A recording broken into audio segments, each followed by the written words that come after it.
اصحاب العمل يقولون العراقي يتبطر، العراقي يتشرط. اي ابد لا، يقول ما يشتغل اي شيء. والله العراقي والله العظيم لو تحطينا ما ادري وين يقول لك اطلع فلوس من الصخر. اي بس مثلا شوف انا هوايه شايفه ناس يقول لك انا اجيب العامل من برا، يعني بغض النظر عن الجنسيه، اجيبه كعامل يشتغل كل شيء، يسوي لي هيك يسوي لي هيك يسوي لي. يقول العراقي يستنكف ما يسوي هيك، واذا اصخره يقول لي انا مو شغلتي فلان شيء. صح. فالاصرف له، وحتى اجرته ذاك يجيبه ينطي مثلا بالشهر كله 500 او 600 او 700. ليش حنا العراقيين عندنا عجزة نفس بشكل مو طبيعي، بشكل يعني لا يطاق. بس يعني شوي عجزة نفس ما يصير يعني يجوع يبقى يعني ما عنده شغل. بالضبط يعني لدرجة إنه مرات أنا صفيت مع أخوي عشان أصب بنزين.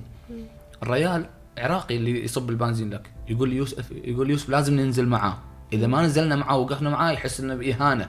إن شلون أنا قاعد بالسيارة ومكيف وهو قاعد. هو مع العلم هو شغله، هو مع إنه هو شغله. هذا شنو يدل على إنه ما تستصغرني لو شنو يصير، حتى لو أموت جوع ولا تستصغر من عندي، وحتى لو 1%. وهذا هو اللي يخليك إنك يشوف إن كبرياء، يكون كبرياء مو إنه والله تبطر، مو بطر، إنه كبرياء إنه ما أقدر أشتغل أي شغلة.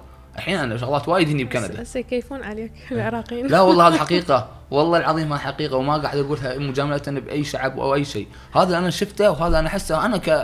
أنا مثله يعني، أنا في شغلات وايد هني الله وكيلك الله وكيلك. هذا عمل نظافة يطلع $50 بالساعة، وين لاقيها هذه؟ احنا ما نقدر نتحمل هاي الشغلات.